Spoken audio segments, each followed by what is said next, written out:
Alors là, je demande à voir une planète, j'ai envie de dire un peu comme une planète sœur ou une planète jumelle de la Terre, où les conditions sont proches de la Terre, avec ça, bien entendu quand même des différences, quelques différences, hein. Et une de ces planètes, il y en a plusieurs où les êtres humains de la nouvelle Terre vont aller vivre, alors, soit de façon permanente, soit par période, en alternant entre la nouvelle Terre et puis cette planète.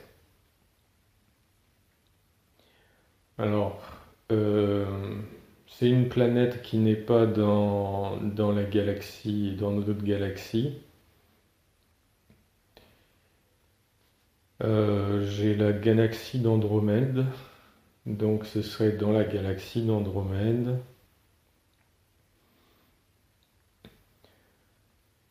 J'ai pas de précision sur le système stellaire.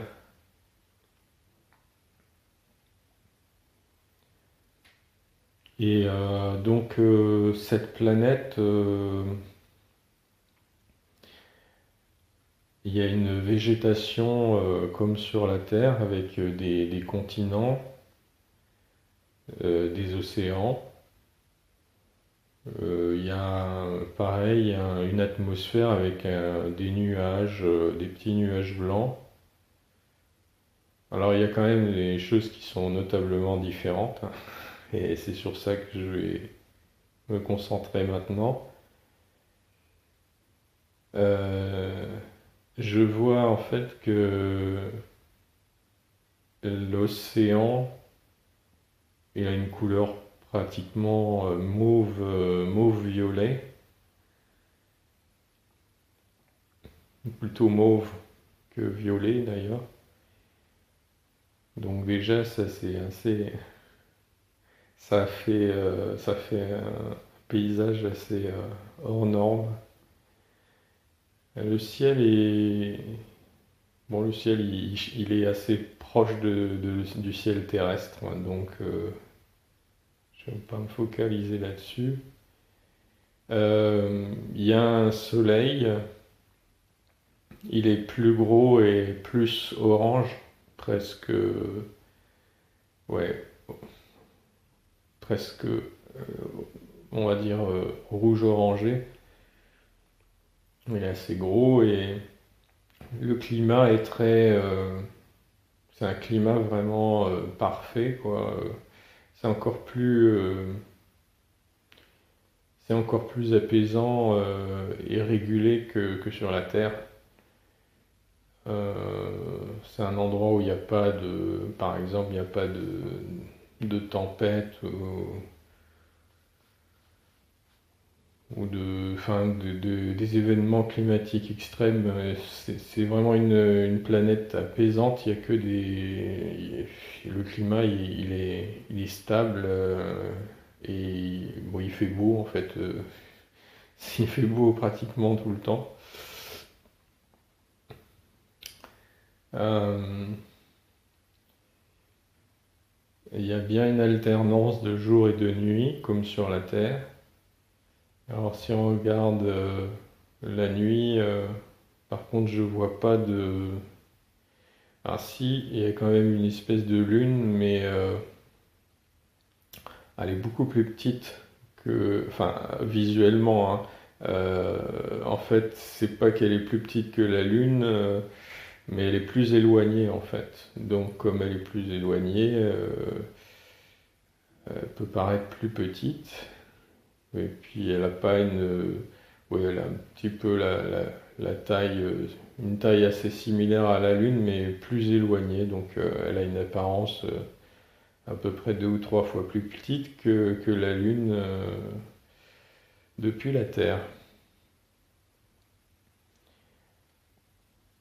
Alors je regarde un petit peu la végétation. Là, je vois des grands arbres feuillus qui ressemblent vraiment à des arbres terrestres. Et par contre, là, je vois par exemple, euh, ça, ça a l'air d'être une plante, mais qui n'est pas du tout ce qu'on voit sur Terre. Euh, alors, comment je vais décrire ça? Déjà, c'est lumineux. C'est une plante qui émet de la lumière blanche, blanche, jaune clair, blanc. Et ça a une forme. Comment expliquer ça? Ça a une forme un peu comme un tipi indien, mais plus resserré sur la base. Donc il y a une forme triangulaire à la base, et ça fait comme un cône, un peu. Enfin, c'est triangulaire, puis c'est pointu vers le haut. Ça, c'est un peu orangé plus vers le centre, et puis c'est plus blanc vers les bords. Et ça fait par rapport à la taille de l'homme, c'est pratique. Ça fait à peu près 1 mètre. C'est pas tout, un peu plus petit qu'un homme, mais c'est assez grand quand même. Et j'en vois comme ça des dispersés à travers les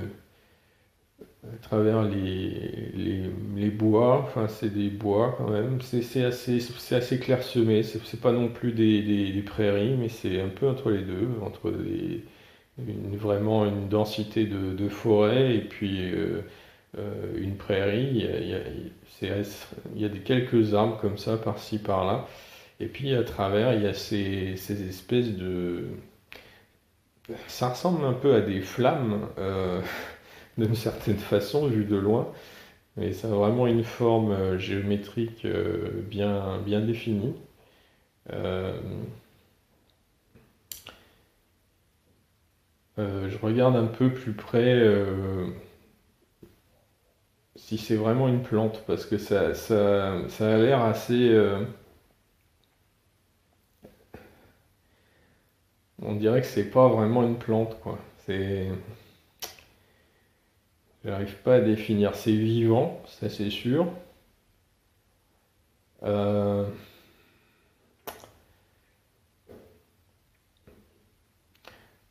alors qu'est-ce qui se passe si on s'en approche déjà? Il y a comme une espèce de réaction énergétique dans cette espèce de. Ça ressemble, enfin, je vais dire une bestiole parce que je sais pas comment appeler ça. Et cette bestiole semble réagir au fait que je m'en approche. C'est comme si elle émettait des ondes électromagnétiques. C'est, j'ai l'impression que c'est un langage. C'est un langage presque comme si c'était pour me demander qu'est-ce que c'est mon intention. Ça fonctionne, j'ai l'impression, un peu de façon télépathique. Et ouais, ça ressemble plutôt en fait à un animal plutôt qu'une plante, mais qui reste fixe sur le sol, comme une plante. Euh, ouais, c'est assez. Il y a une conscience qui est pas. Qui est un peu différente.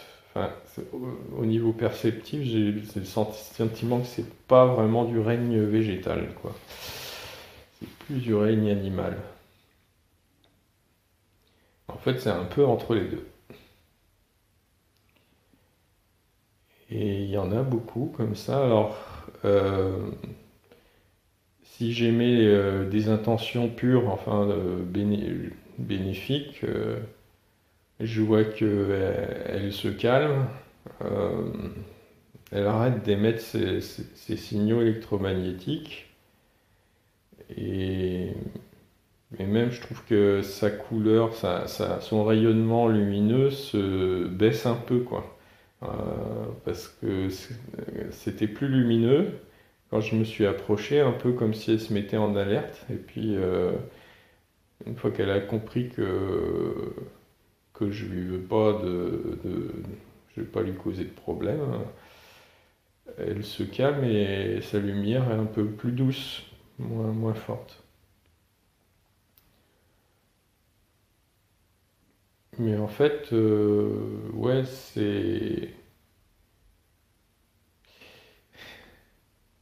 on pourrait presque dire que c'est des lampadaires naturels, parce que ça fait quand même de nuit, ça fait vraiment un rayonnement lumineux assez impressionnant, hein. En 2 jours, enfin ça se voit, mais c'est moins évident forcément. Mais la nuit, ça fait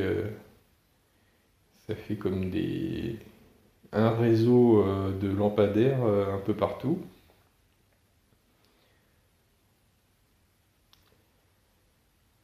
Alors je demande quel est le rôle de cet être. Euh, il y a un rôle énergétique, d'équilibre énergétique pour la planète.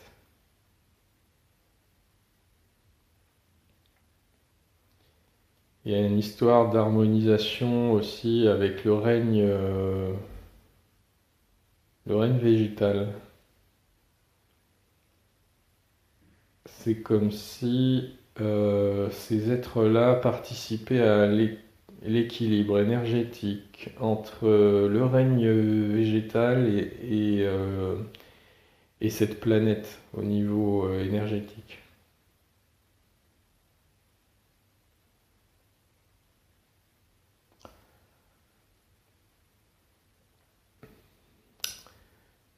Euh,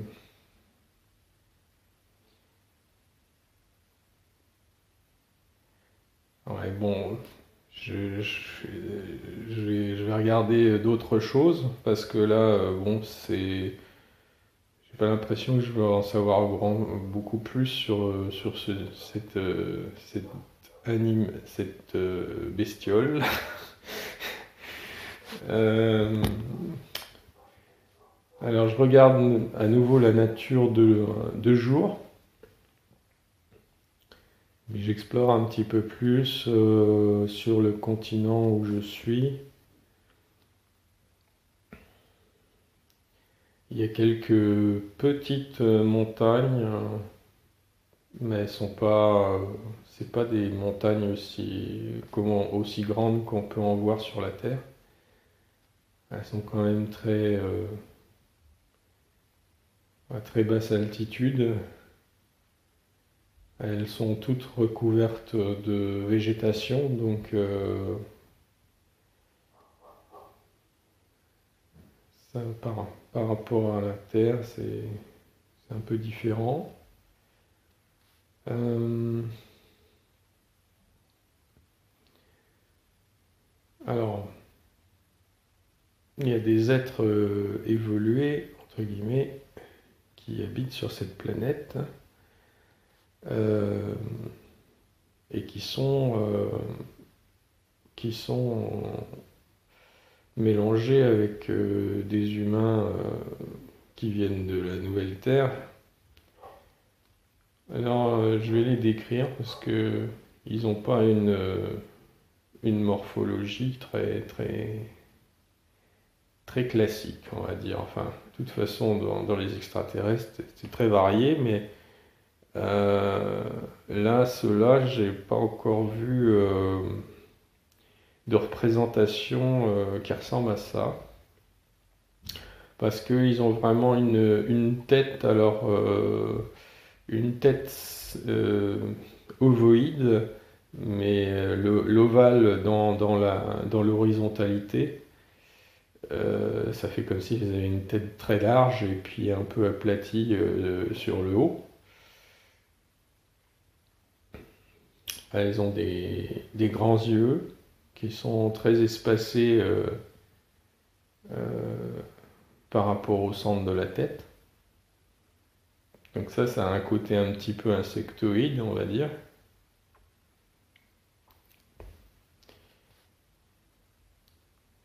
Ils n'ont pas vraiment une bouche, c'est presque un bec. Ça ressemble un peu à un bec, un petit bec. Il n'y a pas de nez, je vois pas d'oreilles, il n'y a pas de cheveux, c'est lisse. C'est la couleur de leur peau, elle est bleu ciel sur toute la tête. Après le corps, en dessous, euh, ils ont deux bras, mais le bout des bras, en fait, ça fait comme des branches, un peu. Ça ressemble c'est comme si c'était des branches d'arbres, en fait, parce que euh, il y a la partie qui est du bras qui part de l'épaule, entre guillemets. Ils n'ont pas vraiment d'épaule, mais enfin bon, c'est la connexion au tronc. Donc là, c'est comme, ça fait comme un tube. Et puis ensuite, comme une branche principale. Et puis ensuite, ça se, ça se sépare en plusieurs petites branches, comme si c'était des petits bras, à partir, on va dire, à peu près du coude. Et puis, et ça fait comme ça, comme une arborescence. C'est qu'ils n'ont pas de main, ils n'ont pas de palme, mais cette arborescence-là, ça donne l'impression qu'ils ont eu quelque chose qui est entre une palme, une main et puis une aile, quoi. Et ça ressemble vraiment à une arborescence d'arbres. Donc ouais, j'ai pas vu ça ailleurs. C'est la première fois que je vois ces êtres, ces êtres-là. Et le tronc, il est conique. C'est-à-dire que euh, à peu près au niveau de ce qui correspond aux épaules, ça correspond à la base du cône. Et ensuite, ben, quand ça descend vers le bas, ça devient vers la pointe du cône. Donc on arrive vers une, les hanches, c'est très très étroit, et puis c'est très large au niveau des épaules. Et pour les pattes, eh ben pour les pattes, je vois à peu près la même chose que pour les bras, c'est-à-dire que ça commence par, entre guillemets, une branche principale qui correspond aux cuisses, et puis ensuite, à partir de ce qui correspondrait aux genoux, ben ça commence à faire une arborescence comme ça, et, et ils marchent sur cette arborescence, ils sont au niveau locomotion, ils marchent sur cette arborescence qui part du niveau du genou à peu près. C'est comme s'ils ils marchaient sur les genoux avec, à la place des jambes des espèces de palmes. Euh, Ils sont pas très grands, ils sont un peu plus petits qu'un être humain, je dirais 1,50 m. Et le corps est tout bleu ciel, là, c'est de la peau, c'est une peau, ça a un côté un peu amphibien.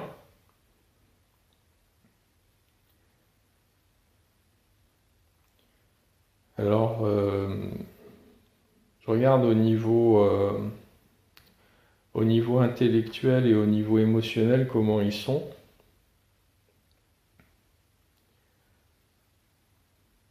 Ils sont assez équilibrés, contrairement à pas mal d'espèces qui soit sont un peu trop dans l'émotionnel, soit un peu trop dans l'intellectuel, le mental. Eux, ils sont assez équilibrés hein, à ce niveau-là. Ils sont assez paisibles, ils sont pacifiques, sont des êtres, ce sont des êtres très, très sympathiques en fait, très apaisants, très, très calmes, posés. Et il y a une sagesse en fait.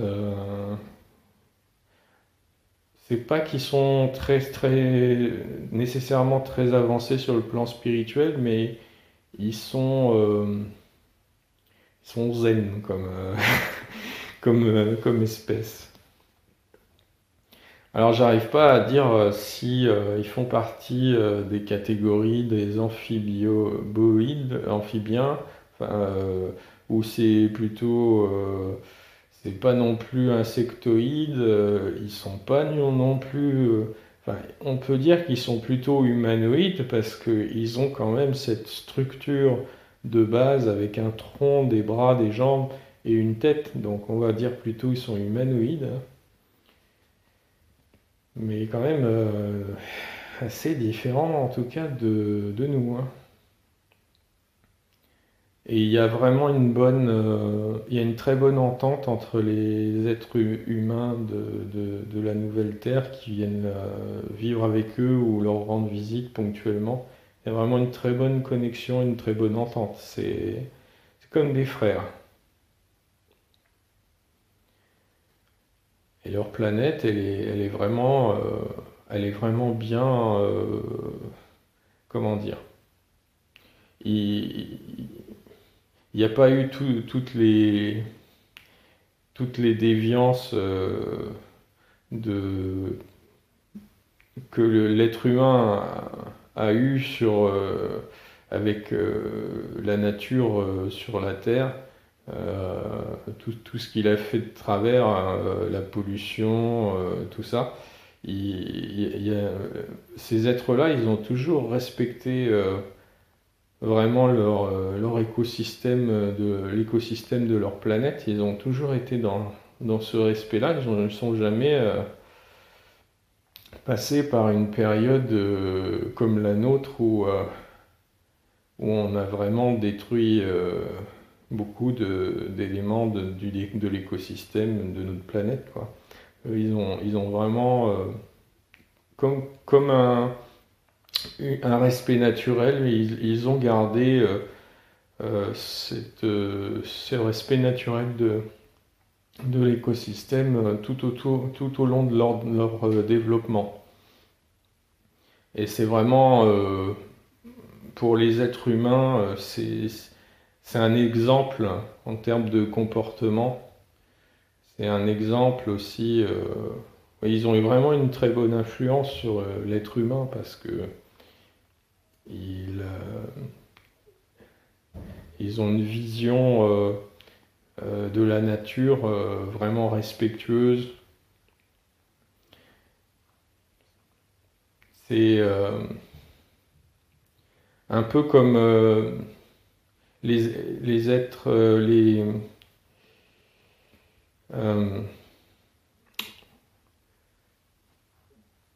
les, les humains de tribus, par exemple amérindiennes, qui avaient un respect vraiment pour la nature. Ils étaient en harmonie avec la nature.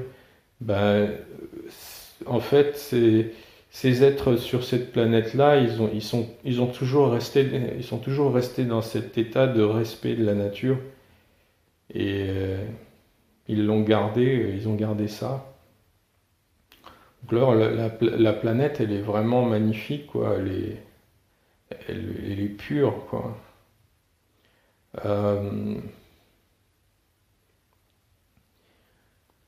Alors il y a d'autres choses il y a quelques éléments qui sont différents, mais quand même pas mal de choses qui ressemblent un peu à la Terre, hein.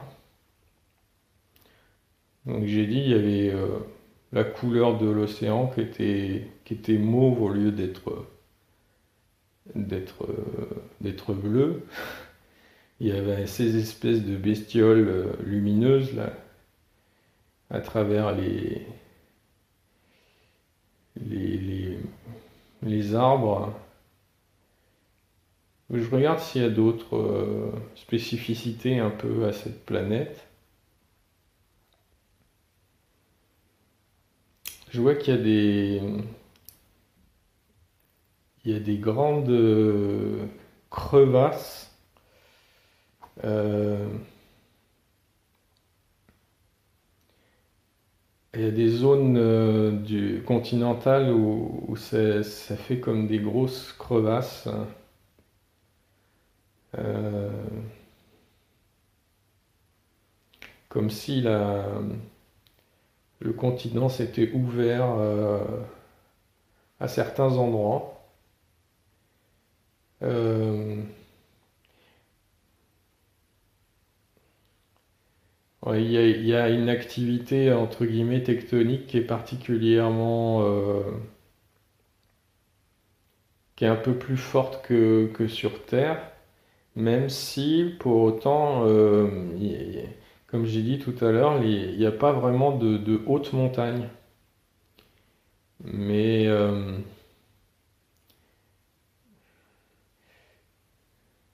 ça n'empêche pas qu'il y ait quand même une activité tectonique assez importante et ça crée des crevasses à certains endroits.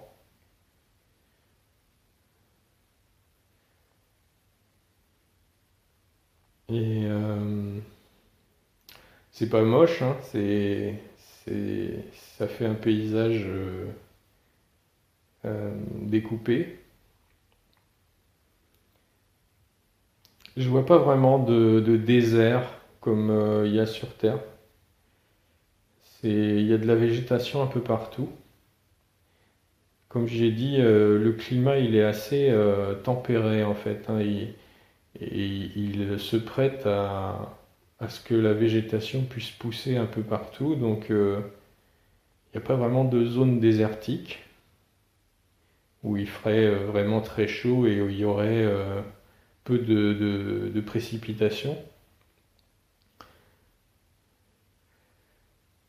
Alors je demande pourquoi cette eau des océans, elle est mauve violette. C'est vraiment de l'eau, hein, par contre. C'est vraiment de l'eau. Ouais, il y a des espèces de bactéries qui lui donnent cette couleur-là. C'est des bactéries qui n'existent pas sur la Terre. Ouais, c'est une prolifération de bactéries qui donne cette couleur mauve aux océans.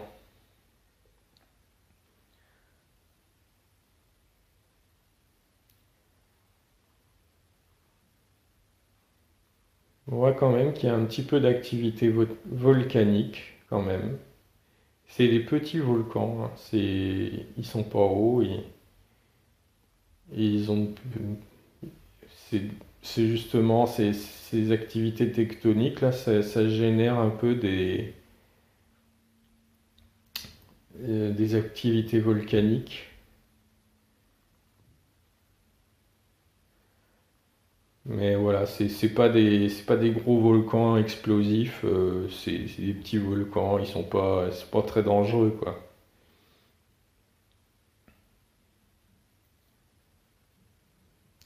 Je vois, c'est même pas pratiquement, je vois pas du tout de construction sur cette planète. Donc je me demande où est-ce qu'ils vivent ces êtres-là, ces habitants-là que j'ai décrits là, qui ont des têtes ovoïdes là. Euh, ouais, ils me disent ils vivent sous terre en fait. La surface, elle est complètement naturelle. Il n'y a absolument aucune construction artificielle. C'est vraiment une magnifique, quoi. C'est comme un parc naturel à l'échelle d'une planète complètement préservée. Et en fait, toutes les infrastructures urbaines, etc., elles sont en sous-sol, elles sont pas visibles de la surface. Et ils ont fait exprès pour vraiment préserver au maximum leur planète en surface, quoi. Les constructions souterraines, bon ben, ils ont des villes souterraines. Voilà, je vais descendre un petit peu dans l'une d'entre elles pour voir un peu à quoi ça ressemble.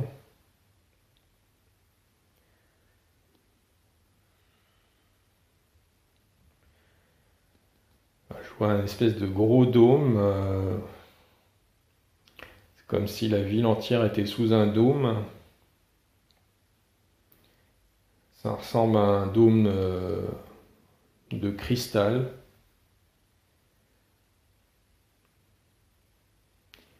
qui sépare qui maintient une atmosphère appropriée à l'intérieur du dôme. Et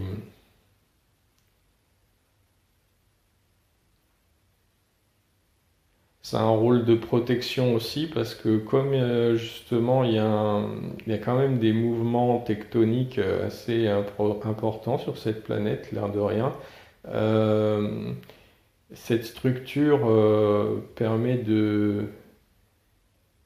d'éviter par exemple qu'il y ait des chutes de pierre ou le dôme il est creusé dans la pierre, mais il est protégé par cette espèce de dôme cristal, hein. Un cristal qui est très dur, donc c'est vraiment très protecteur.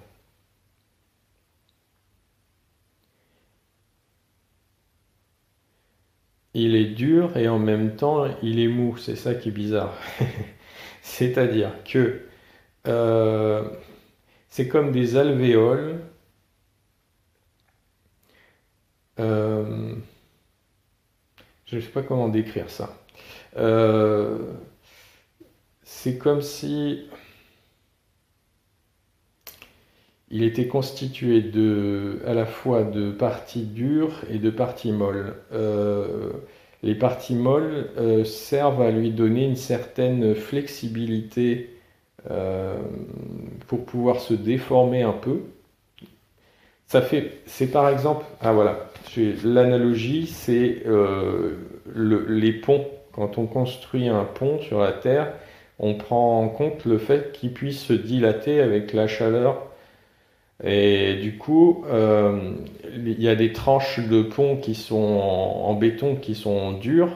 Et puis, entre chaque tranche de béton, on va mettre par exemple du caoutchouc, une espèce de caoutchouc, qui est donc mou, pour permettre aux parties qui sont dures de pouvoir se dilater sans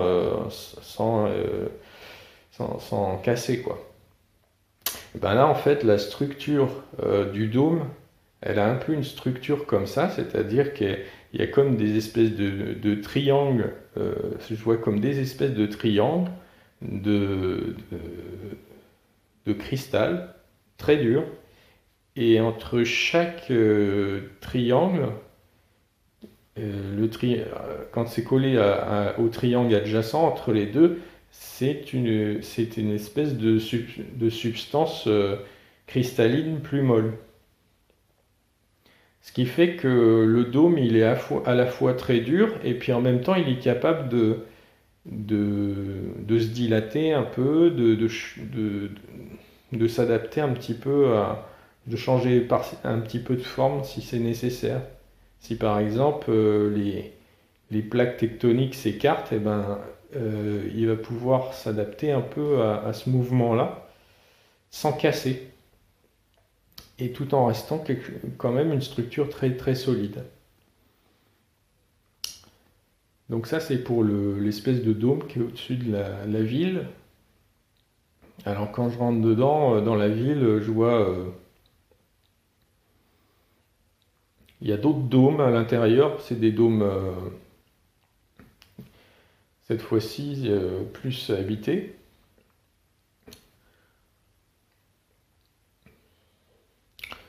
Je vois des constructions soit en forme de dôme, soit en forme de... Ben, un peu comme ces bestioles que j'ai décrites, c'est-à-dire ça a une base triangulaire et puis c'est pointu vers le haut. Mais bon, c'est beaucoup plus grand que... ça fait, ça fait l'équivalent d'un immeuble de 5-6 étages en hauteur. Après, c'est assez variable. Il y en a d'autres qui sont plus grands, d'autres qui sont plus petits, mais c'est à peu près la taille moyenne. Je vois des grandes allées blanches, pavées. Il y a il y a des plans de haut, des petits canaux, des petits ponts, enfin c'est des petits ponts, ouais, on va dire des ponts piétons plutôt. Il y a quelques petits véhicules qui fonctionnent avec de l'antigravité. On en voit quelques-uns circuler, mais la majorité, ils se déplacent à pied. C'est pas très grand en fait, donc c'est comme si on peut presque faire tout le centre-ville à pied. Et les joueurs, la plupart, ils se promènent sur les allées là, mais de temps en temps, il y a un petit véhicule qui passe, mais franchement, c'est pas, ça n'a rien à voir avec le trafic automobile d'une ville terrestre actuelle, hein. C'est pas du tout la même ambiance. C'est paisible, hein. C'est vraiment paisible. C'est que ça, c'est à l'image de ces êtres-là qui sont vraiment des êtres paisibles, très zen, quoi. Eh ben, leur ville, elle est vraiment zen, quoi. On a l'impression on est en train de se détendre dans un parc en se baladant dans cette ville-là, quoi. Il y a pas de son agressif ou de trucs comme ça, c'est vraiment très calme.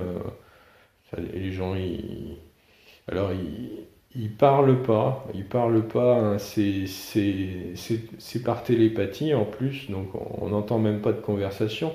On, on entend on entend presque rien en fait. En plus, quand ils se déplacent, eh ben, si, il y a les êtres humains qui sont mélangés à eux, donc eux, on entend les bruits de pas, mais eux, ces êtres-là, quand ils marchent sur les espèces de palmes, là, ça fait pas beaucoup de bruit, hein. Donc on les entend à peine, euh, ouais, ça fait presque pas de bruit, ça fait un peu comme quand on passe un coup de balai par terre, ça fait presque pas de bruit, quoi.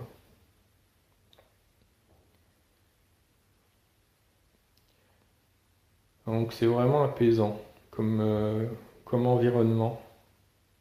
Et c'est très lumineux. Et bien sûr, c'est pas une lumière naturelle. Euh, je regarde d'où elle vient, cette lumière, parce qu'elle est presque omniprésente. En fait, la lumière, elle rayonne à la fois du dôme cristallin et en même temps de toutes les structures. C'est-à-dire les constructions émettent de la lumière, euh, les, les chemins pavés de la ville émettent de la lumière. pratiquement tout ce qui construit c'est émetteur de lumière. Donc, ça fait comme une lumière ambiante, diffuse, dont on n'a pas l'impression de savoir d'où ça vient, d'où vient la lumière, parce que tout est lumineux presque.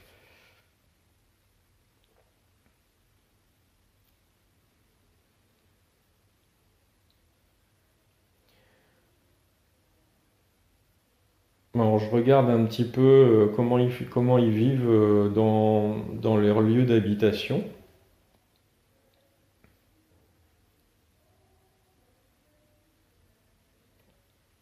Ils ont des technologies très avancées, hein. Mais bon, vu que l'être humain de la nouvelle Terre a beaucoup évolué en termes technologiques, ça fait plus une grosse différence en fait. Ils ont à peu près le même genre de technologie. Il y a eu plein d'échanges entre les êtres humains de la nouvelle Terre et puis des êtres extraterrestres notamment, ce qui fait qu'il y a une espèce de nivellement technologique et du coup il n'y a pas enfin, tout ce que j'ai décrit, par exemple les réplicateurs, ces choses-là, bah, ils ont ça aussi, quoi. Ils ont tous ce genre de technologie avancée. Donc il y a ça dans les... Ils ont des trucs comme ça dans leurs habitations. Je regarde s'ils s'alimentent, s'ils mangent quelque chose, mais j'ai pas l'impression.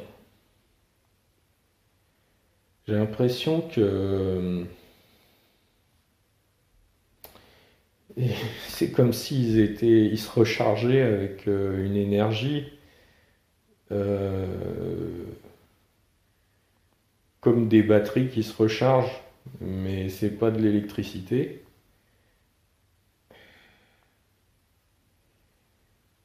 Ouais, c'est plus. J'ai peut-être pas parlé beaucoup d'énergie libre dans d'autres projections de conscience, mais en fait, euh, il y a une énergie qui est présente dans l'éther, dans le vide, l'énergie du vide, qui peut être captée pour, par exemple, faire de l'électricité, mais à la base, c'est une énergie ambiante qui est illimitée. Et en fait, eux, ils sont capables en faisant une espèce de méditation, ils sont capables de capter cette énergie libre et de se recharger. Et en fait, ils ont besoin que de ça. Donc ils s'alimentent pas. Ils s'alimentent pas avec des aliments solides quoi, ou liquides. C'est une alimentation énergétique. Donc ils s'alimentent quand même, mais c'est pas, c'est sous une forme différente par rapport à l'être humain.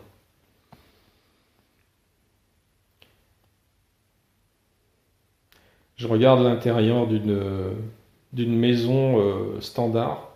Je vois beaucoup de sofas pour se détendre, pour s'asseoir, s'allonger. Enfin, c'est vraiment, c'est aussi apaisant à l'intérieur qu'à l'extérieur, quoi. C'est zen et c'est très lumineux aussi. Il n'y a pas que l'extérieur des constructions qui est lumineux, c'est à l'intérieur aussi que c'est lumineux. Les murs, les cloisons, les sols, les plafonds, tout est lumineux. Mais c'est pas une lumière qui est agressive, quoi.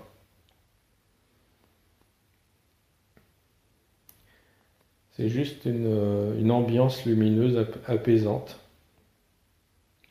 C'est vraiment une planète sympa pour aller faire de la méditation, hein.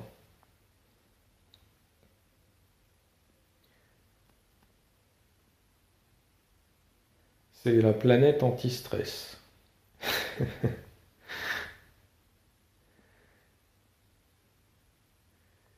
Ouais, après, ils ont pas besoin de dormir non plus, donc ils n'ont pas de chambre à coucher. Et puis comme j'ai dit, comme ils mangent pas d'aliments solides, bah, ils n'ont pas de cuisine non plus. C'est que des pièces un peu comme des salons, avec des sofas. Il y a quelques plantes à l'intérieur pour la déco.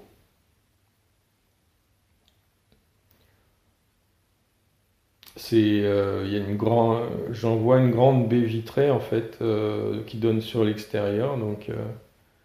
Et puis une grande plante qui monte à plusieurs mètres. C'est un peu un arbre, mais c'est pas vraiment un arbre. C'est comme une espèce de plante grimpante en fait, qui monte un peu en spirale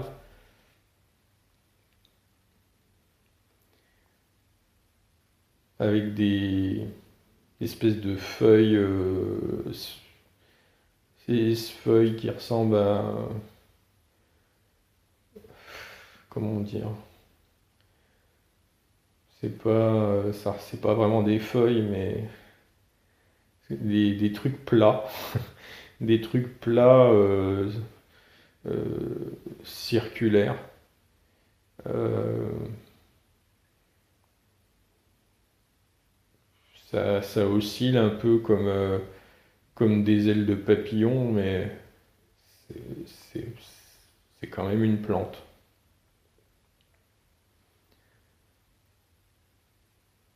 Et comme ça monte en spirale vers le haut. Je sais pas si c'est un arbre ou une plante grimpante, mais c'est un peu entre les deux, j'ai l'impression. C'est très décoratif, en tout cas. C'est l'objectif.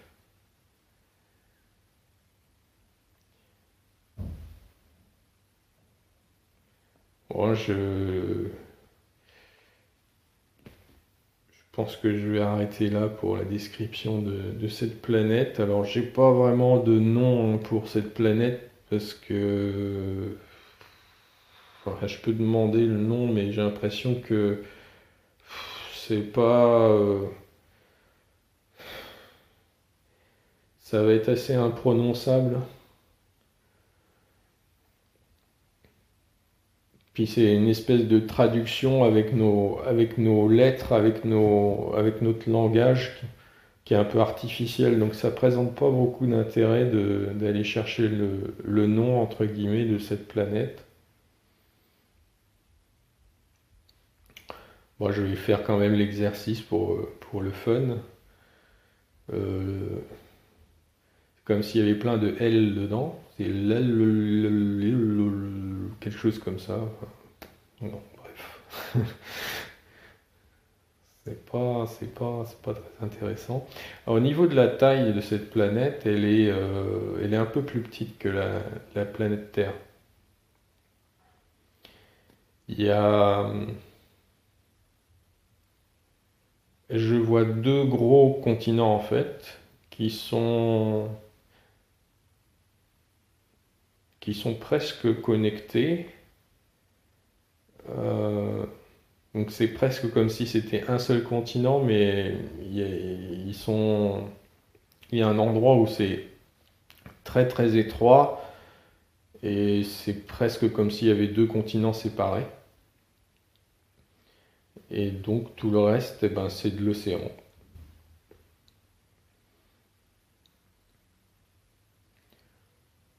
Mais après, ces êtres-là, ils ont des villes souterraines ouais, qui sont réparties de façon assez uniforme sur l'ensemble des deux continents.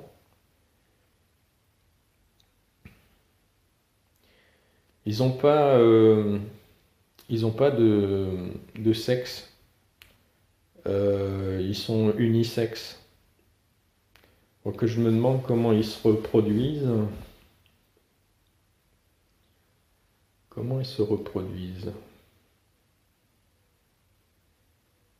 Alors, Je vois des œufs, des gros œufs blancs.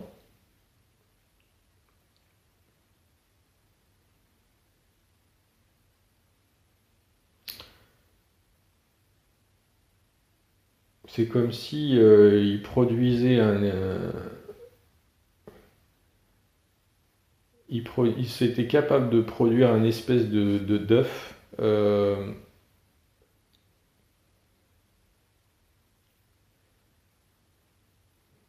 Et en fait, cet œuf-là, il grossit beaucoup, quoi. Contrairement à un œuf de poule, par exemple, que quand il sort de la poule, l'œuf il change pas de taille, il va pas grossir, quoi. Ben là, c'est des œufs qui, quand ils sortent du corps par un orifice inférieur, en bas du tronc, quand ils sortent du corps, ces œufs-là, ils ont une petite taille, ils ont la taille de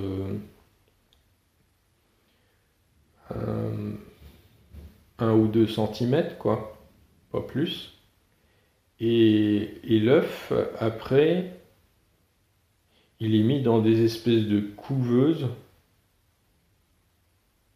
Il y a des espèces d'électrodes dessus, je sais pas ce que c'est. C'est des trucs aussi pour le nourrir, peut-être, qui passent à travers la coquille. Et l'œuf, il grossit. Et quand il arrive à la taille maximum, l'œuf, il fait bien 40-50 centimètres de haut, hein. Et ensuite, eh ben, l'être casse la coquille. Et puis, ensuite, ben, voilà, il est élevé parmi ces êtres-là. Je regarde la moyenne, combien d'œufs ils font dans leur vie. En fait, ils peuvent, c'est ça, ils commandent. Ils ont une capacité mentale de décider s'ils veulent pondre un œuf ou pas. Donc, ils sont pas ceux qui veulent pas avoir d'enfants, entre guillemets, ben ils pondent pas d'œufs. Et puis ceux qui veulent en avoir, ils en pondent plusieurs autant qu'ils veulent. Apparemment, c'est complètement sous leur contrôle. Alors, ils gèrent parfaitement la population. Ils sont pas sur cette planète, ils sont pas si nombreux que ça, hein. Je regarde, je vois 20 millions d'individus sur l'ensemble de la planète, ce qui est pas énorme, hein, parce que puisqu'elle fait quand même pratiquement, elle est un peu plus petite que la Terre, je dirais à peu près, elle fait 2 tiers de la taille de la Terre à peu près. Et puis, mais s'il y a que 20 millions d'individus ça fait, voilà, ils sont pas tassés les uns contre les autres et ils ont pas, oui, ils ont pas un problème de surpopulation en tout cas.